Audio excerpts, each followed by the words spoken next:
서울의 밤하늘은 거대한 먹구름에 삼켜져 있었다. 장대비가 도시의 유리창을 세차게 두드렸다.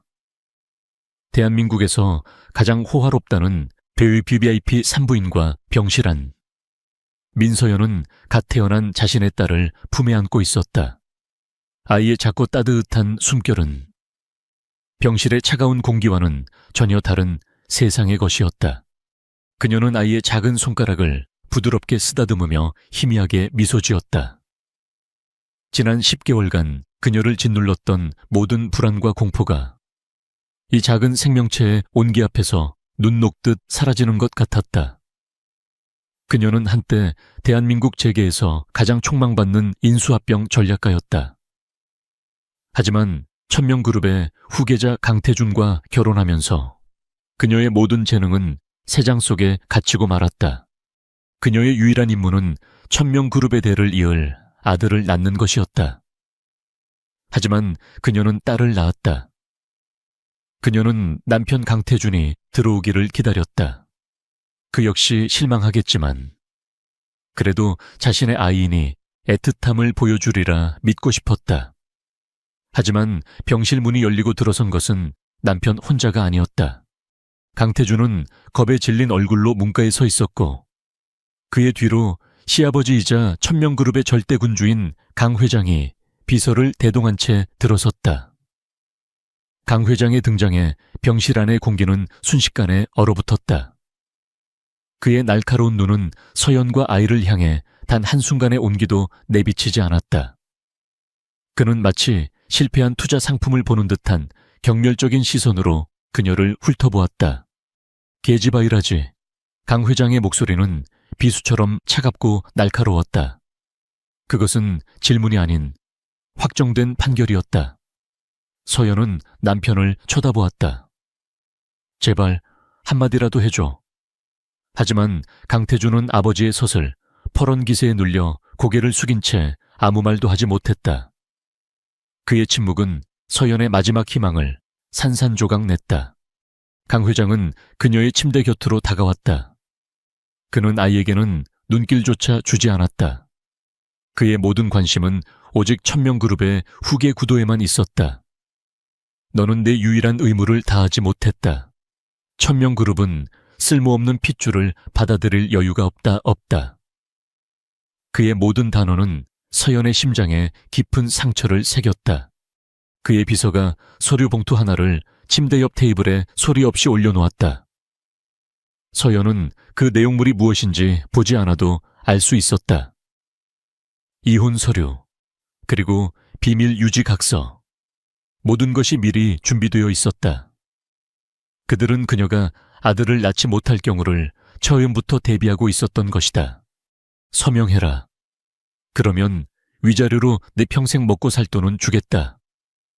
강 회장은 자비심을 베푸는 척했지만 봉투 안에 든 수표의 액수는 그들의 재산에 비하면 모욕적인 수준일 터였다. 그것은 그녀의 가치를 매기고 그녀를 완벽하게 짓밟기 위한 마지막 절차였다. 서연의 눈에서 뜨거운 눈물이 흘러내렸다. 하지만 그녀는 소리내어 울거나 애원하지 않았다. 그녀 안에서 잊고 있던 옛 자아가 고개를 들고 있었다. 냉철한 전략가였던 민서연의 이성이 이 잔혹한 현실을 빠르게 분석하기 시작했다. 지금 저항하는 것은 무의미했다. 그들에게는 권력과 돈, 그리고 그녀를 사회적으로 매장시킬 수 있는 힘이 있었다. 지금 그녀에게 가장 중요한 것은 품에 안긴 이 작은 생명체였다.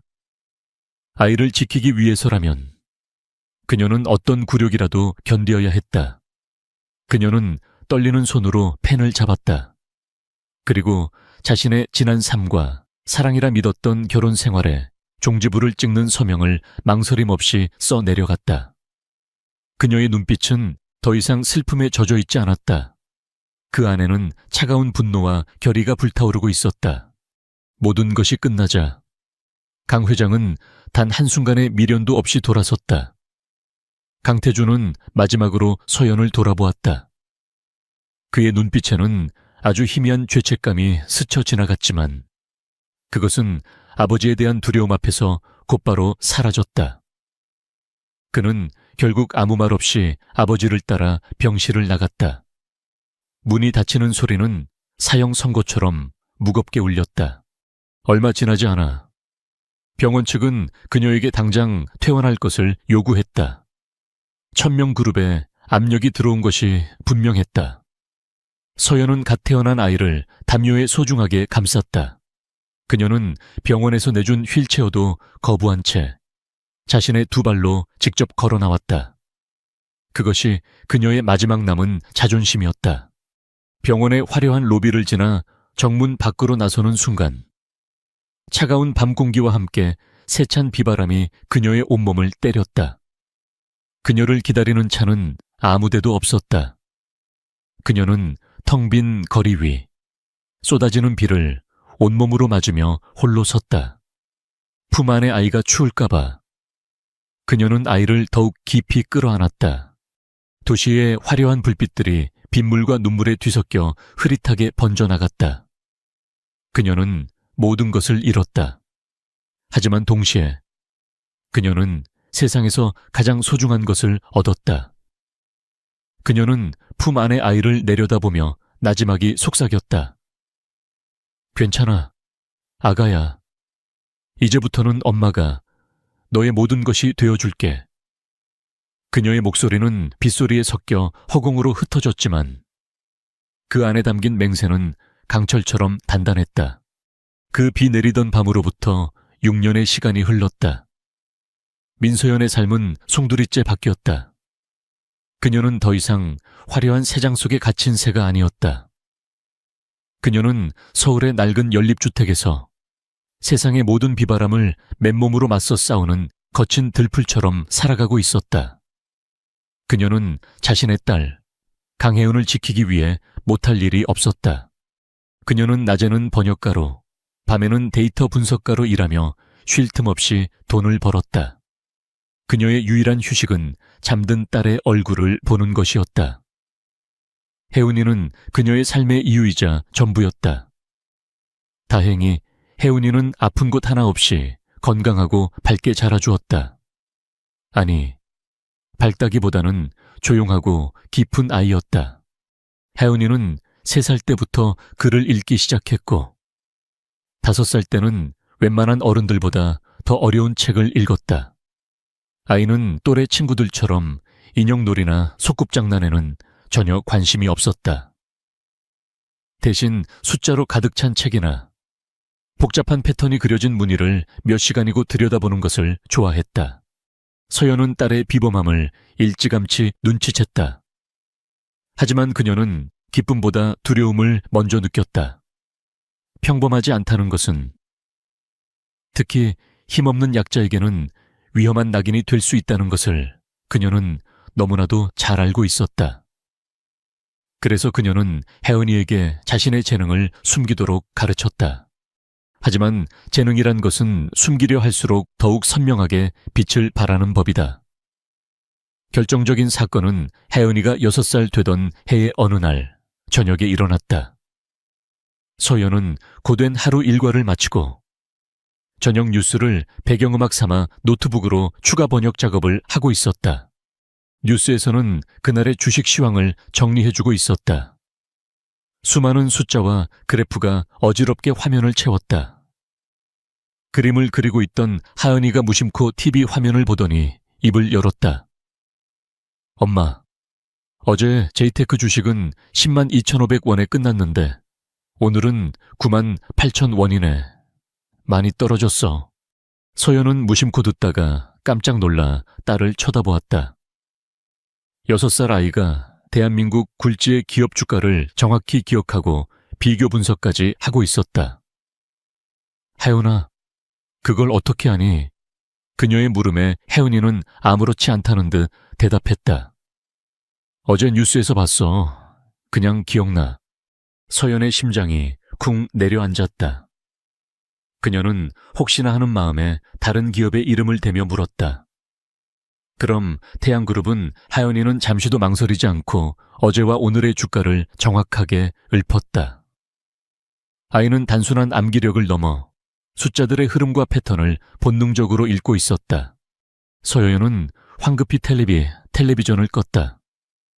그녀는 딸의 앞에 무릎을 꿇고 앉아 아이의 두 어깨를 부드럽게 감쌌다.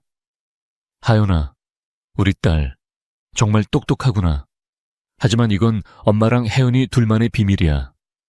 다른 사람들 앞에서는, 특히 학교에서는 절대 이런 이야기하면 안 돼. 알았지?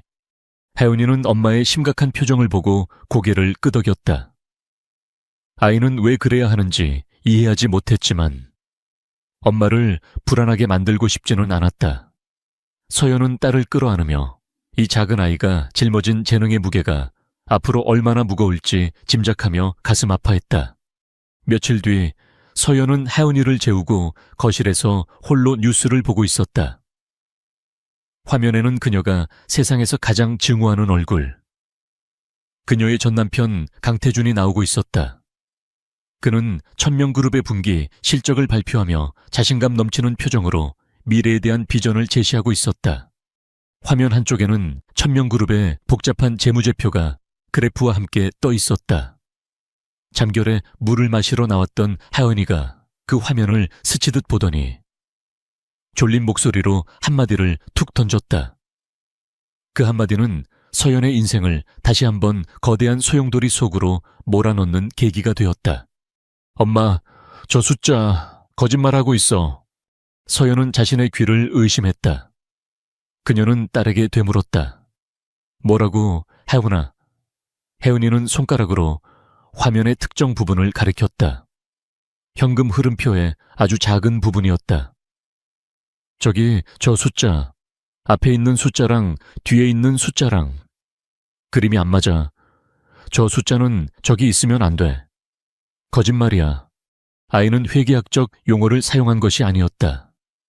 그저 자신이 보는 패턴에 그림이 맞지 않는다고 말했을 뿐이었다. 하지만 10년 전 대한민국 최고의 M&A 전략가였던 민서연은 딸의 말이 무엇을 의미하는지 즉시 알아차렸다. 그것은 완벽하게 숨겨놓은 분식회계의 흔적이었다. 서연은 온몸에 소름이 돋는 것을 느꼈다. 6살짜리 딸이 국내 최고의 회계법인들도 찾아내지 못한 대기업의 비자금 흐름을 간파한 것이다. 그녀는 다시 한번 깨달았다.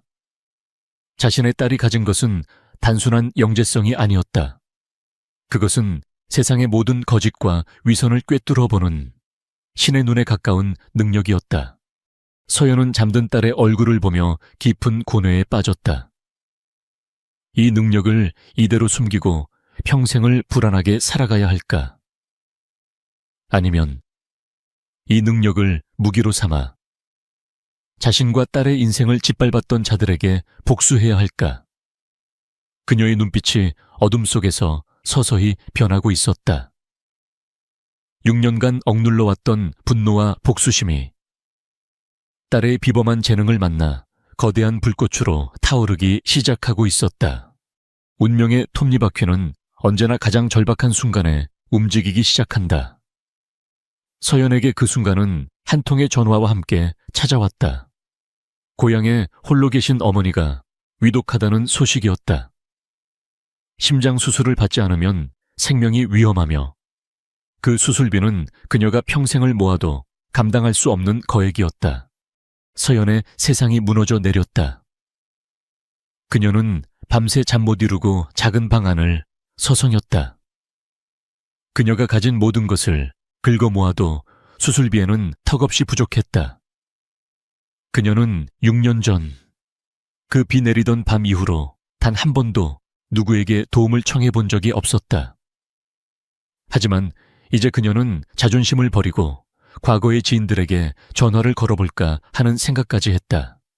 바로 그때 잠들어 있던 하연이가 뒤척이며 잠꼬대를 했다. 나쁜 숫자, 도망가. 아이의 잠꼬대에 서연의 머릿속에 번개처럼 한 가지 생각이 스쳐 지나갔다. 저 숫자, 거짓말하고 있어. 라고 말하던 딸의 목소리. 그녀의 심장이 미친 듯이 뛰기 시작했다. 그것은 희망의 고동이 아니라 위험한 유혹의 속삭임이었다. 그녀는 고개를 저었다. 말도 안 돼. 어떻게 6살짜리 아이의 말을 믿고 내 전 재산을 도박에 건단 말인가. 그것은 딸의 순수한 재능을 더러운 돈벌이에 이용하는 짓이었다. 그녀는 스스로를 다그치며 그 위험한 생각을 떨쳐내려 애썼다. 다음 날 아침, 텔레비전 뉴스에서는 천명그룹에 대한 소식이 연일 흘러나오고 있었다. 강태주는 유망한 바이오 벤처기업에 대한 대규모 투자를 발표하며 자신감 넘치는 목소리로 회사의 미래를 장밋빛으로 포장하고 있었다.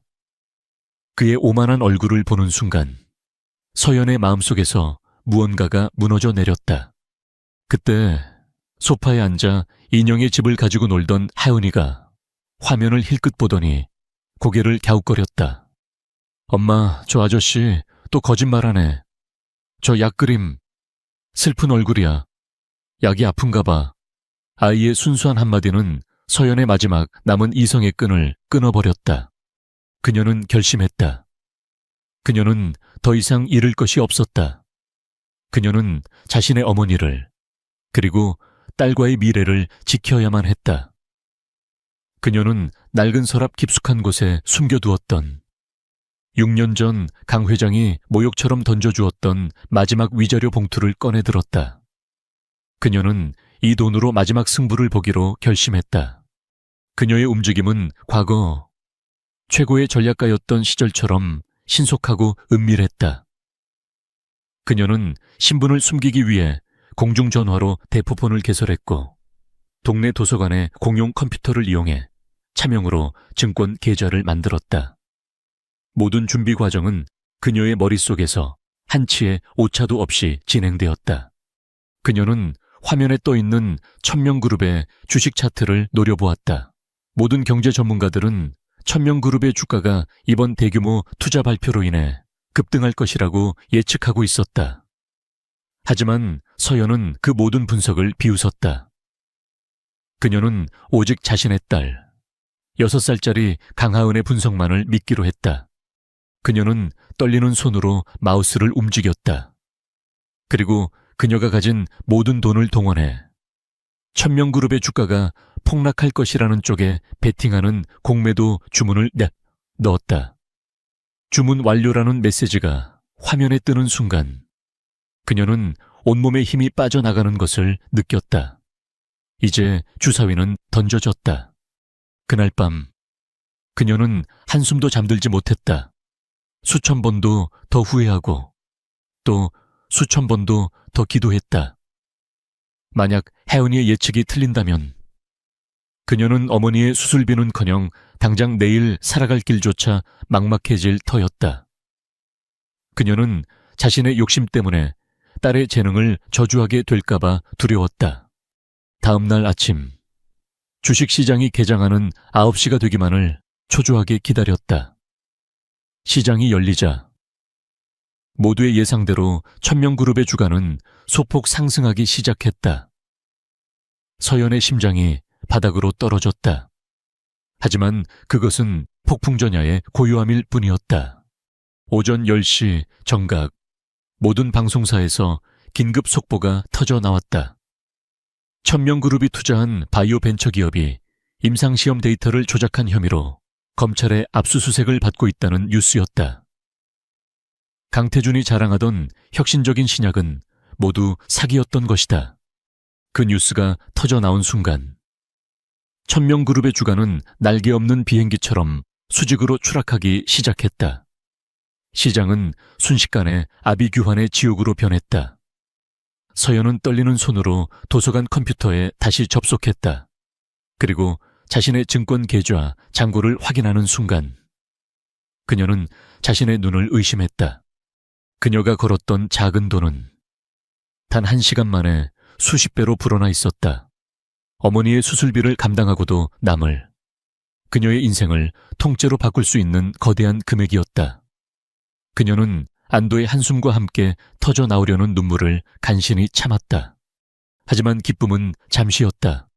돈과 함께 그녀의 손에는 무서운 힘이 쥐어졌다. 그녀는 창밖으로 멀리 보이는 서울의 하늘을 찌를 듯이 솟아있는 천명그룹의 본사 빌딩을 바라보았다. 그녀는 이제 더 이상 그들의 발밑에서 짓밟히는 존재가 아니었다.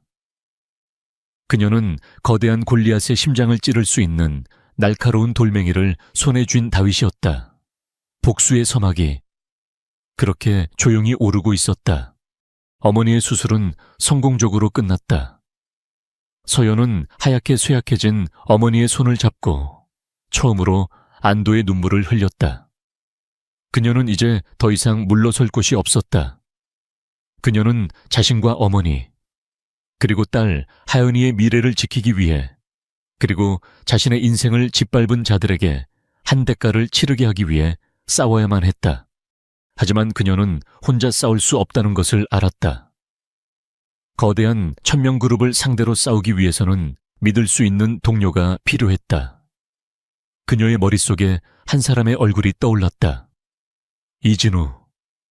그는 한때 천명그룹에서 가장 유능한 재무 분석가였지만 불의를 참지 못하는 성격 탓에 강 회장의 눈밖에 나 쫓겨난 비운의 천재였다. 서연은 수소문 끝에 그를 찾아냈다. 그는 여의도의 화려한 증권가가 아닌 구로동의 낡은 상가 건물 구석에서 작은 회계사무소를 운영하고 있었다. 그의 눈은 과거의 총기를 잃고 흐릿하게 변해 있었다. 그는 천명그룹의 보복으로 인해 업계에서 완전히 매장당한 상태였다. 서여연의 갑작스러운 등장에 이진우는 경계심을 드러냈다. 민서연 씨, 여긴 어쩐 일입니까? 전 이제 천명그룹과 아무 관련도 없는 사람입니다. 그의 목소리에는 깊은 패배감이 묻어 있었다. 서연은 변명하지 않고 자신이 지난 며칠간 버린 거래 내역이 담긴 노트북을 그의 앞에 내밀었다. 이진우는 반신반의하며 화면을 들여다보았다. 그리고 그는 자신의 눈을 의심했다. 단 한 번의 공매도 거래로 수십억 원을 벌어들인 기록. 그것은 평범한 개미 투자자가 할 수 있는 수준의 거래가 아니었다. 마치 미래를 보고 온 사람처럼 완벽한 타이밍에 이루어진 신의 한 수였다. 어떻게 이런... 이진우가 말을 잇지 못하자 서연이 입을 열었다. 저에게는 아주 특별한 분석 소스가 있어요. 그리고 이진우 씨에게는 이 돈을 움직일 수 있는 기술이 있죠. 우리 함께 천명그룹이라는 괴물을 사냥하지 않겠어요. 당신의 명예와 나의 복수를 위해서. 서연의 제안에 이진우의 죽어있던 눈빛이 흔들리기 시작했다. 그는 잠시 망설였지만 이내 주먹을 꽉 쥐었다. 그는 이대로 썩어가고 싶지 않았다. 그는 서연의 손을 잡았다. 그렇게 세상에서 가장 위험한 동업관계가 시작되었다. 두 사람은 그들만의 전쟁을 위한 비밀 본부를 꾸렸다. 그들은 시장에서 유령처럼 움직이기 위해 완벽한 위장이 필요했다. 이진우는 자신의 모든 지식과 인맥을 동원했다. 그는 조세피난처에 여러 개의 유령 회사를 설립했고 복잡한 자금 세탁 과정을 거쳐 누구도 추적할 수 없는 투자금을 만들었다. 그리고 마침내 그들은 오라클이라는 이름의 미스터리한 투자자를 탄생시켰다. 그들의 첫 번째 작전은 혜은이의 무심한 한마디에서 시작되었다. 거실에서 블록 쌓기 놀이를 하던 혜은이가 TV 광고에 나오는 멋진 건물을 보더니 말했다. 엄마, 저 빌딩 그림은 곧 무너질 것 같아. 밑에 있는 블록이 약해 보여. 그 광고는 천명건설이 야심차게 추진하던 신도시 개발 프로젝트였다. 서연과 이진우는 즉시 프로젝트의 모든 데이터를 분석했다. 그리고 하은이의 말대로 프로젝트의 기반이 되는 하청업체들 중 한 곳이 심각한 재정 위기를 겪고 있다는 사실을 발견했다. 그들은 오라클의 이름으로 그 하청업체에 주식을 대량으로 공매도했다. 며칠 뒤 그 하청업체는 결국 부도를 맞았고 천명건설의 프로젝트는 시작부터 막대한 차질을 빚게 되었다. 오라클은 다시 한번 엄청난 수익을 올렸다. 그 후로도 비슷한 일이 반복되었다. 혜은이가 저 배는 피곤해 보여 라고 말하면 해당 하윤사의 주가가 폭락했고, 저 아저씨 약은 맛이 없을 거야 라고 하면 제약사의 신약 개발이 실패로 돌아갔다. 오라클의 신화는 증권가에 파다하게 퍼져나갔다. 마치 미래를 예언하는 신탁처럼 그가 손대는 곳마다 엄청난 돈이 움직였다. 그리고 이상하게도 오라클의 공격 대상은 대부분 천명그룹과 관련된 회사들이었다. 시장은 그를 천명의 저승사자라고 부르기 시작했다. 천명그룹의 회장실, 강 회장은 연이어 터지는 악재에 분노를 참지 못하고 재떨이를 집어 던졌다. 대체 오라클이라는 놈이 누구야? 우리 프로젝트마다 사사건건 방해하고 있어. 당장 그놈의 정체를 알아내. 그의 고함의 아들 강태준과 임원들은 고개를 숙일 뿐이었다. 그들은 이것이 단순한 우연이나 시장의 변덕이 아니라는 것을 깨닫고 있었다. 자신들의 모든 약점을 정확히 파고드는 보이지 않는 저격수가 그들을 노리고 있었다. 하지만 그 저격수의 정체가 6년 전 자신들이 내쫓았던 한 여자와 세상 물정 모르는 6살짜리 소녀라는 사실은 꿈에도 상상하지 못하고 있었다. 그렇게 보이지 않는 전쟁의 서막은 이미 오르고 있었다. 오라클의 명성은 이제 신화가 되어가고 있었다. 그가 나타나는 곳마다 시장은 요동쳤고 거대 기업들의 희비가 엇갈렸다. 민서연과 이진우는 어둠 속에서 거대한 불을 축적하며 천명그룹이라는 제국의 성벽을 조금씩 허물어가고 있었다. 그들의 비밀 아지트는 최첨단 컴퓨터와 수십 개의 모니터로 가득 찬 전쟁 상황실과도 같았다. 하지만 서연은 알고 있었다. 이 정도의 공격으로는 거대한 천명그룹을 무너뜨릴 수 없다는 것을. 주가 하락이나 프로젝트 차질은 그들에게 약간의 생채기를 낼 뿐. 심장에는 전혀 타격을 주지 못했다. 그녀는 그들의 숨겨진 아킬레스건, 단 한 방에 모든 것을 끝낼 수 있는 결정적인 약점을 찾아야만 했다. 그녀와 이진우는 몇 주 동안 천명그룹에 공개된 재무제표를 샅샅이 분석했다. 하지만 국내 최고의 회계법인들이 감사를 마친 보고서는 흠잡을 데 없이 완벽해 보였다. 그들은 거대한 벽 앞에서 좌절감을 느끼고 있었다. 그들의 복수는 한계에 부딪힌 것처럼 보였다. 문제의 실마리는 또다시 가장 순수한 곳에서부터 시작되었다.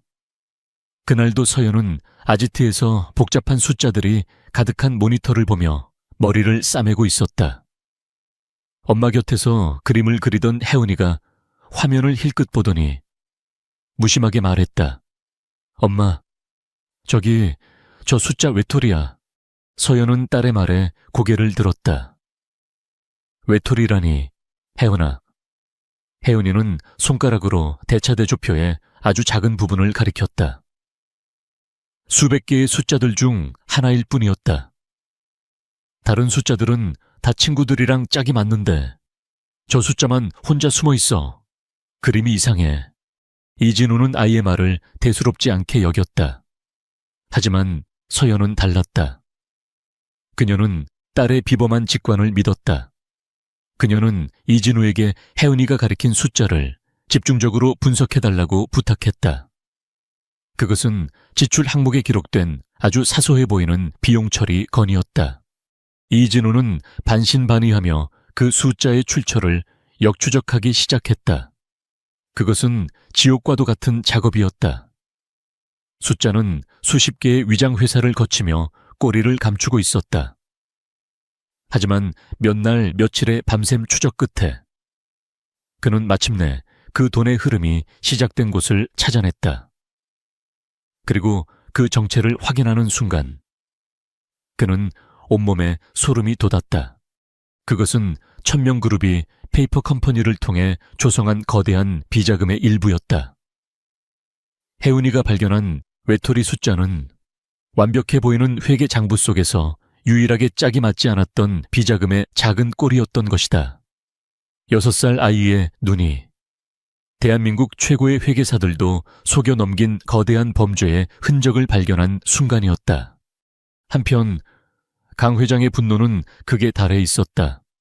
그는 오라클이라는 유령에게 계속해서 농락당하는 것을 더 이상 참을 수 없었다. 그의 제국에 감히 흠집을 낸 자를 찾아내어 뼈까지 부숴버리고 싶었다. 그는 그룹 내의 모든 정보망과 인맥을 총동원해 오라클의 정체를 캐기 시작했다. 그의 날카로운 의심은 내부의 배신자를 향하고 있었다. 그는 자신을 배신할 가능성이 있는 모든 임직원들을 뒷조사하기 시작했다. 천명그룹 전체가 보이지 않는 공포와 의심에 휩싸였다. 강 회장의 편집증적인 분노는 그의 제국을 안에서부터 좀먹어 들어가고 있었다. 그 시각 서연과 이진호는 발견한 비자금의 실체를 파헤치고 있었다. 그들은 그 돈이 어디에 어떻게 사용되었는지를 추적했다. 그리고 그 결과는 상상을 초월하는 것이었다. 비자금은 단순히 강 회장 일가의 부를 축적하는 데 사용된 것이 아니었다. 그것은 정계, 법조계, 언론계의 유력 인사들을 매수하기 위한 검은 돈이었다.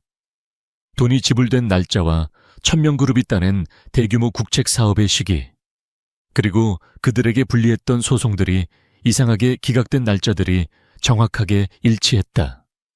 이것은 대한민국을 움직이는 거대한 부패의 사슬이었다. 서연과 이진호는 자신들이 무엇을 발견했는지 깨닫고 잠시 말을 잃었다. 이것은 더 이상 개인적인 복수의 차원이 아니었다. 그들은 괴물의 심장을 발견한 것이다. 그리고 동시에 그들 역시 이 싸움에서 지는 순간 모든 것을 잃고 목숨까지 위험해질 수 있다는 것을 직감했다. 그들의 아지트벽 한가운데 걸린 거대한 스크린에는 거미줄처럼 복잡하게 얽힌 부패의 연결망이 그려지고 있었다.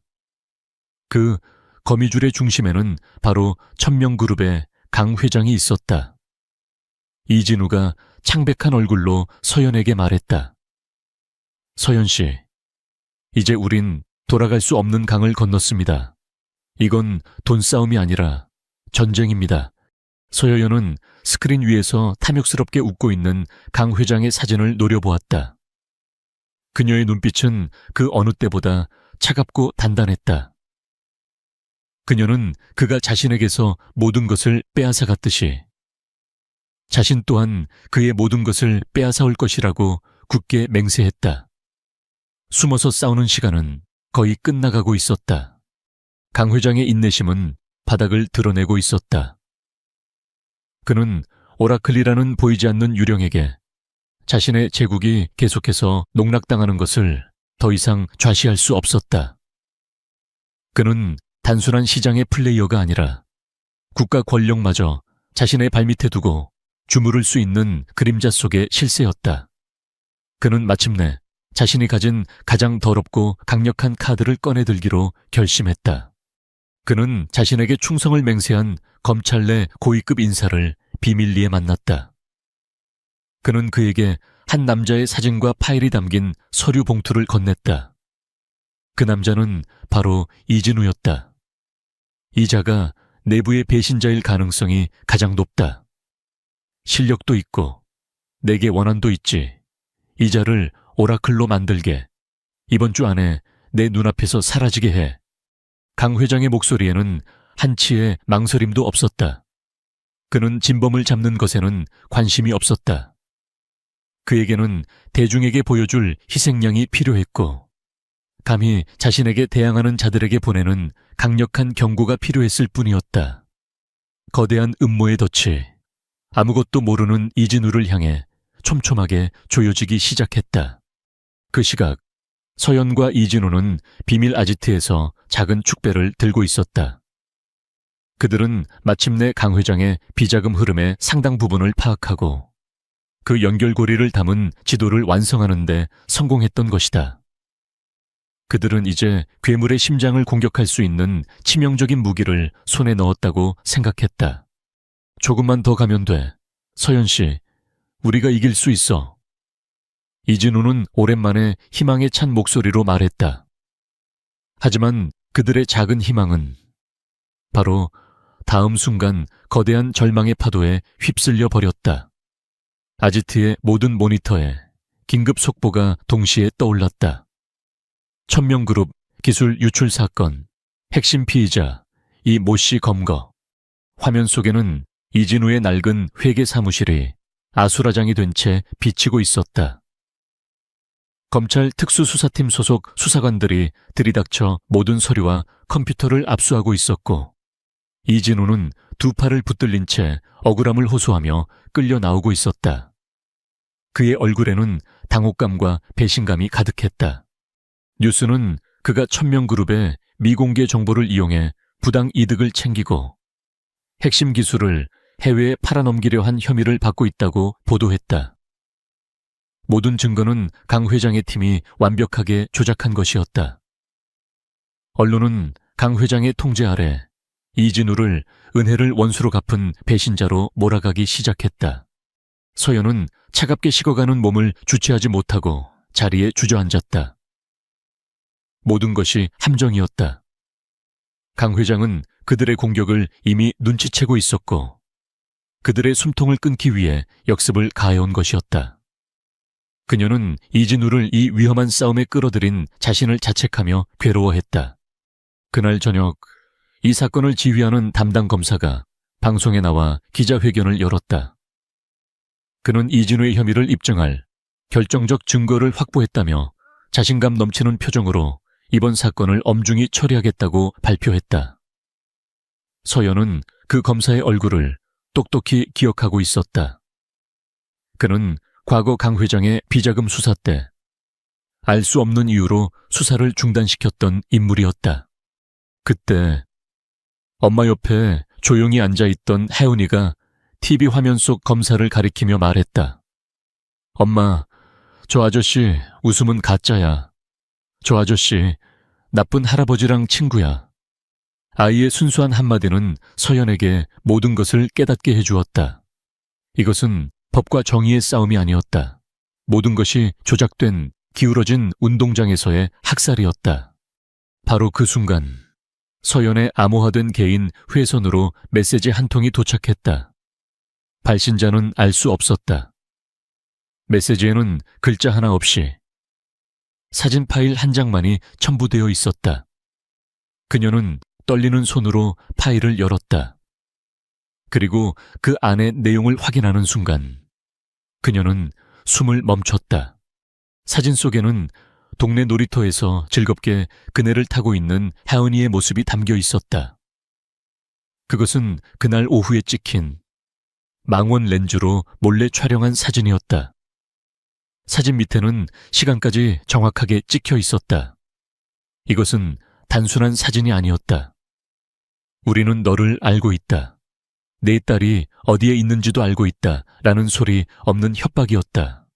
서연의 온몸에서 피가 거꾸로 솟는 듯 단 분노가 치밀어 올랐다. 그들은 감히 그녀의 가장 소중한 것을, 그녀의 모든 것인 혜은이를 건드렸다. 공포는 순식간에 차가운 분노로 변했다. 그녀는 더 이상 숨어서 방어만 할 수 없었다. 그녀의 친구와 딸을 지키기 위해서는 그녀 스스로가 괴물이 되어야만 했다. 그녀는 아지트의 중앙 스크린에 천명그룹의 거대한 조직도를 띄웠다. 수십 개의 계열사들. 그녀의 눈이 그중 하나의 이름 위에서 멈췄다. 그것은 천명그룹의 모든 자금 흐름과 연결된 핵심적인 금융 자회사였다. 그녀는 그곳을 향해 손가락을 뻗었다. 진우 씨, 조금만 기다려. 내가 구해줄게. 그녀의 목소리는 얼음장처럼 차가웠지만 그 안에는 용암보다 더 뜨거운 결의가 들끓고 있었다. 숨어서 싸우던 유령의 시간은 끝났다. 이제부터는 모든 것을 건 전면전의 시작이었다. 공포는 인간을 무릎 꿇게 만들지만 모든 것을 빼앗긴 어미의 분노는 신마저 두려워하게 만든다. 강 회장이 보낸 협박 사진을 삭제하며 민서연의 눈에 마지막으로 남아있던 일말의 두려움마저 완전히 사라졌다. 이제 남은 것은 오직 차갑게 타오르는 분노와 딸을 지키기 위한 강철 같은 결의뿐이었다. 그녀는 더 이상 숨어서 싸우는 유령이 되기를 거부했다. 어둠 속에서는 상대를 물어뜯을 수 없었다. 그녀는 스스로 빛 속으로 걸어 들어가 괴물의 심장을 정면으로 겨누기로 결심했다. 그녀는 먼저 자신의 가장 소중한 것, 딸 하은이의 안전부터 확보해야 했다.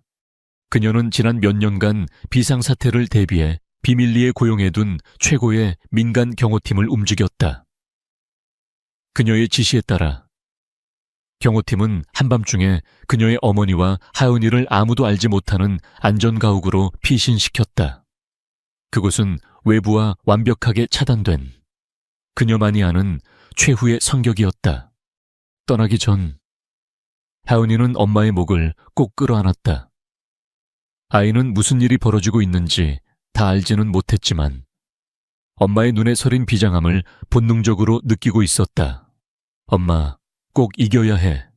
6살 아이의 작은 속삭임은 서연에게 천군만마와도 같은 용기를 주었다. 가족의 안전을 확보한 서연은 감옥에 갇힌 이진우의 변호사에게 비밀리에 연락했다. 그녀는 자신의 계획을 설명했다. 변호사는 경악하며 그것은 자살 행위나 다름없다고 그녀를 말렸다. 하지만 서연의 목소리는 단호했다. 더 이상 잃을 것이 없는 사람은 세상 모든 것을 얻을 수 있는 사람입니다. 그녀는 오라클의 이름으로 축적한 모든 자산을 한 곳에 집중시키기로 했다. 그녀의 목표는 1000명 그룹의 수많은 계열사 중에서도 가장 핵심적인 곳, 그룹의 모든 자금 흐름을 통제하는 1000명 캐피탈이었다. 그곳은 제국의 심장이자 모든 부패의 자금이 흘러들어가는 검은 심장이었다. 다음 날 아침, 대한민국 주식시장은 개장과 동시에 거대한 충격에 휩싸였다. 오라클이 1000명 캐피탈의 주식을 미친 듯이 사들이기 시작한 것이다. 매수 주문은 마치 폭포수처럼 쏟아져 나왔고 1000명 캐피탈의 주가는 순식간에 수직으로 치솟았다. 시장은 전례 없는 공격적인 매수세에 패닉 상태에 빠졌다. 1000명 그룹의 회장실은 발칵 뒤집혔다. 강 회장은 모니터에 떠있는 기이한 주가 그래프를 보며 이성을 잃고 고함을 질렀다. 이게 무슨 짓이야. 오라클 그놈이 드디어 미쳤구나. 그는 즉시 그룹의 모든 자금을 동원해 주가를 방어하라고 지시했다. 보이지 않는 유령과 거대 제국 사이에 천문학적인 돈이 오가는 전쟁이 시작된 것이다. 하지만 이것은 시작에 불과했다. 그날 오후 시장이 혼란의 정점에 달했을 때 오라클의 이름으로 모든 언론사에 공식 성명서가 발송되었다. 성명서의 내용은 충격적이었다. 오라클은 1000명 캐피탈의 최대 주주 중 하나로서 현 경영진의 심각한 도덕적 해이와 불투명한 경영에 깊은 우려를 표한다.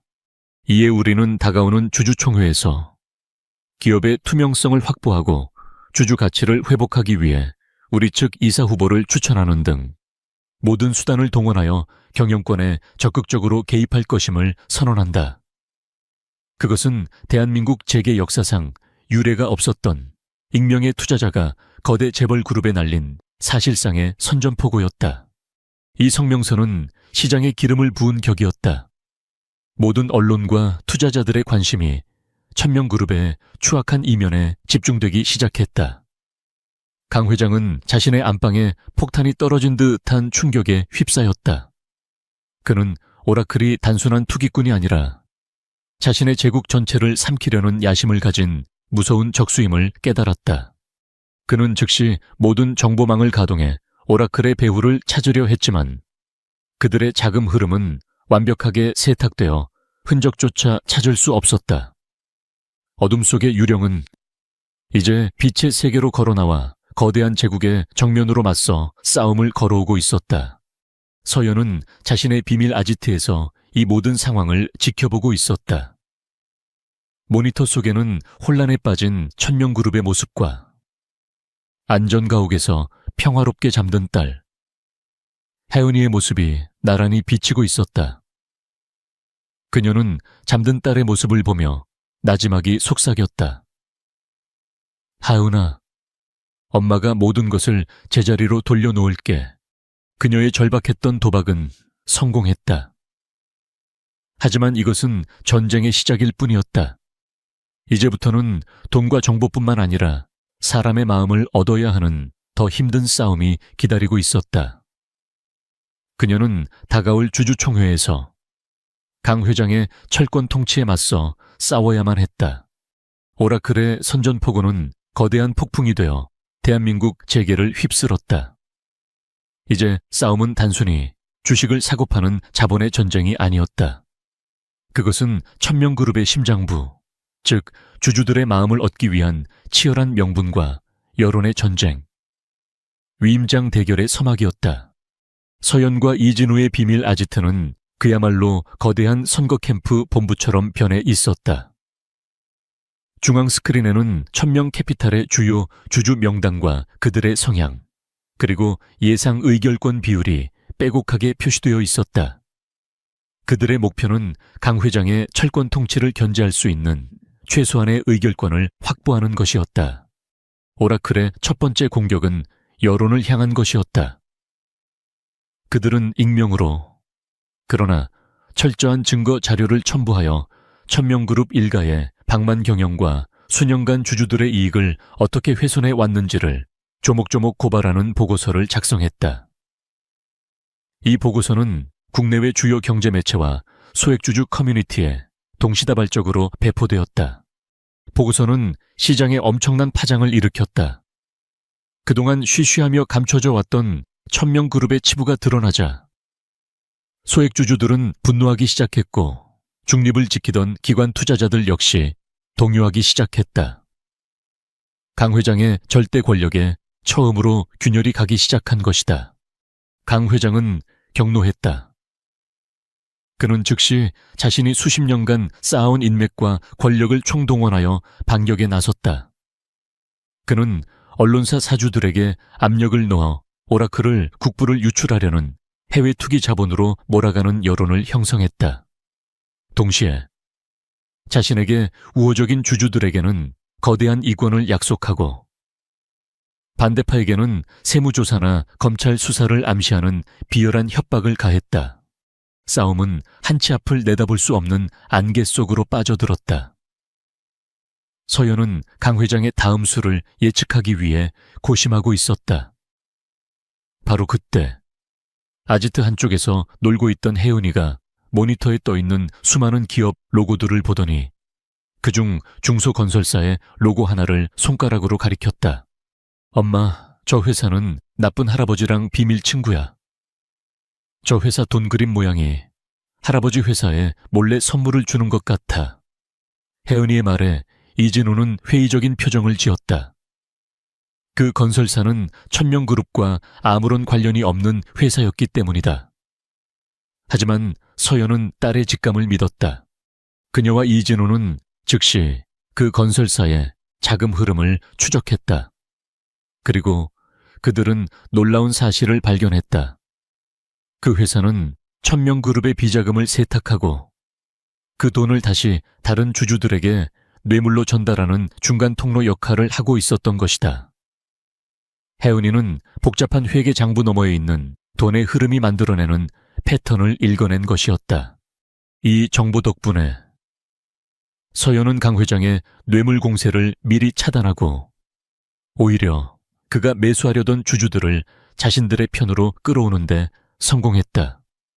전세는 조금씩 서연에게 유리하게 돌아가고 있었다. 이제 승부는 단 한 곳, 전체 지분의 10%를 보유한 국민연금의 손에 달리게 되었다. 국민연금의 기금운용본부장은 원칙을 중시하는 강직한 인물로 알려져 있었다. 그는 오라클이 제시한 투명 경영의 가치와 강 회장이 휘두르는 거대한 압력 사이에서 깊은 고뇌에 빠졌다. 양측은 그를 설득하기 위해 모든 힘을 쏟아부었다. 자신이 불리해지고 있음을 직감한 강 회장은 점점 더 초조해졌다. 그는 마침내 이성을 잃고 사이버 보안팀에게 오라클의 아지트를 추적하여 물리적으로 제거하라는 극단적인 명령까지 내렸다. 서연과 이진우의 아지트에 처음으로 비상 경보가 울렸다. 적의 추적을 피해 그들은 몇 시간 만에 모든 장비를 해체하고 새로운 비밀 아지트로 몸을 피해야만 했다. 추격전은 숨막히게 벌어졌다. 강 회장의 손길은 이제 그들의 목숨까지 위협해오고 있었다. 이대로 가다가는 주주총회 날까지 버티지 못할 수도 있었다. 마침내 주주총회 전날 밤이 되었다. 국민연금은 여전히 입장을 밝히지 않았다. 모든 것이 내일 단 하루에 결정될 터였다. 서연은 새로운 아지트의 창밖으로 괴물처럼 버티고 서 있는 천명그룹의 빌딩을 바라보았다. 그녀는 이제 마지막 카드를 던질 준비를 하고 있었다. 그것은 바로 오라클이라는 가면을 벗고 세상에 자신의 정체를 드러내는 것이었다. 그것은 가장 위험하지만 어쩌면 가장 강력한 무기가 될 수 있었다. 그녀는 6년 전 자신을 내쫓았던 바로 그 제국의 심장부로 스스로 걸어 들어가기로 결심했다. 마지막 결전의 밤이 그렇게 깊어가고 있었다. 운명의 날, 천명그룹의 주주총회가 열리는 컨벤션 홀은 살얼음판 같은 긴장감으로 가득했다. 강 회장은 단상 위 황제처럼 앉아 자신에게 반기를 든 세력들을 차갑게 훑어보고 있었다. 그는 지난 며칠간 물밑에서 모든 수단을 동원해 자신에게 반대하는 세력들을 짓눌렀다. 그는 자신의 승리를 의심하지 않았다. 회의는 그의 각본대로 흘러갔다. 그가 내세운 이사 후보들이 압도적인 지지를 받는 것처럼 보였다. 승패의 키를 쥐고 있던 국민연금마저 침묵으로 일관하며 사실상 그의 손을 들어주는 듯 했다. 강태준은 아버지의 옆에서 안도의 한숨을 내쉬었다. 모든 것이 끝났다고 생각하는 순간이었다.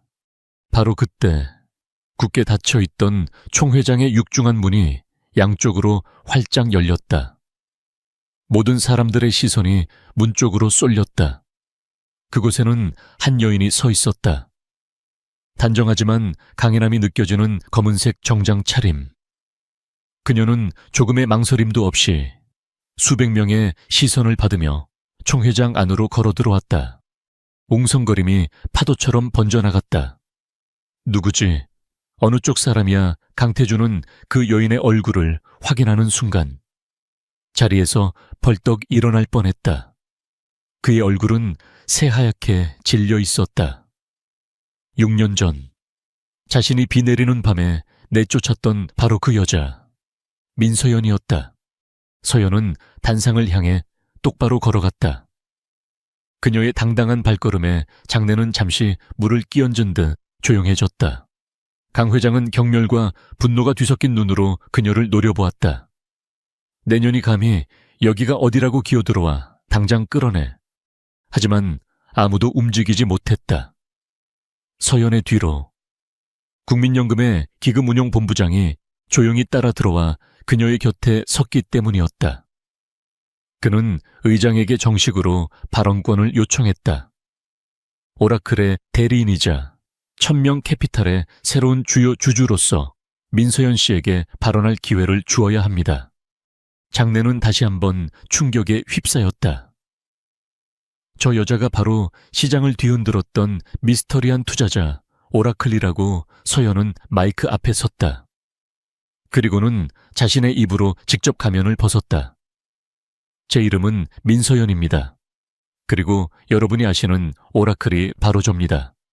그녀의 폭탄 선언과 함께 총회장의 모든 스크린이 그녀가 준비한 화면으로 바뀌었다. 그녀의 복수는, 그녀의 심판은 그렇게 시작되었다. 그녀는 먼저 강 회장 일가가 어떻게 주주들의 돈으로 비자금을 조성하고 그 돈으로 권력자들을 매수해 왔는지를 조목조목 폭로하기 시작했다. 화면에는 돈의 흐름을 보여주는 거대한 거미줄 같은 도표와 뇌물을 주고받는 현장이 담긴 비밀 영상, 그리고 그들의 범죄를 입증하는 수많은 증거 자료들이 쉴 새 없이 쏟아져 나왔다. 이것이 여러분이 믿었던 천명그룹의 진짜 얼굴입니다. 당신들의 돈으로 자신들의 죄를 덮고 부패의 제국을 건설한 것입니다. 강 회장은 이성을 잃고 소리쳤다. 거짓말 전부 조작된 거야. 저 여자를 당장 끌어내야 하지만 그의 발악은 거대한 증거의 파도 앞에서 무력했다. 서연은 마지막으로 자신의 이야기를 했다. 아들을 낳지 못했다는 이유로 갓 태어난 딸과 함께 비 내리는 밤에 쫓겨나야 했던 자신의 6년 전 이야기를. 제가 이 싸움을 시작한 것은 단지 돈이나 복수심 때문만이 아닙니다. 저들처럼 부패한 자들이 지배하는 세상에서 제 딸을 키울 수 없었기 때문입니다. 강 회장, 당신들이 버린 바로 그 손녀딸을 위해서였습니다. 그녀의 절규에 가까운 외침은 모든 사람들의 심장을 울렸다. 강태준은 아버지의 눈치를 보며 자리에 주저앉아 고개를 숙였다. 그의 어깨는 부끄러움과 후회로 잘게 떨리고 있었다. 바로 그때였다. 총 회장의 문이 다시 한번 거칠게 열리며 검찰 수사관들이 들이닥쳤다. 그들은 망설임 없이 단상을 향해 걸어왔다. 모든 것은 서연의 계획대로였다. 그녀는 이 모든 증거를 미리 검찰에 넘겼고 이 공개적인 심판의 장을 그들의 마지막 무덤으로 준비해 두었던 것이다. 수사관들은 강 회장과 강태준 부자에게 나란히 차가운 수갑을 채웠다. 강만철 회장, 강태준 부회장, 당신들을 특정경제범죄가중치 어벌법상 횡령 및 배임, 뇌물 공여 등의 혐의로 긴급 체포합니다. 한때 대한민국을 호령했던 부자는 가장 화려했던 자신들의 무대 위에서 가장 굴욕적인 모습으로 몰락했다. 수많은 카메라 플래시가 터져 나왔다. 서연은 그 모습을 조용히 지켜보았다. 그녀의 얼굴에는 승리의 기쁨 대신 길고 길었던 싸움을 끝낸 자의 깊은 피로와 숙연함이 서려 있었다. 6년 전 비와 함께 시작되었던 그녀의 슬픔은 마침내 정의의 심판으로 끝을 맺고 있었다. 심판의 날이 지나간 후 대한민국 재계에는 거대한 지각 변동이 일어났다. 강씨 일가의 철옹성 같았던 천명그룹은 대대적인 구조조정과 개혁의 파도에 휩쓸렸다. 부패의 상징이었던 강 회장은 남은 여생을 감옥에서 보내게 되었고 그의 아들 강태준 역시 죗값을 치르고 경영 일선에서 영원히 물러났다. 민서연은 그 거대한 변화의 중심에 서 있었지만 스스로 권력의 주인이 되지는 않았다. 그녀는 오라클로서 확보한 지분을 이용해 천명그룹을 감시하고 견제하는 대주주의 역할에만 충실했다. 그녀는 그룹의 새로운 총수로 억울하게 옥살이를 하고 나온 이진우를 추천했다.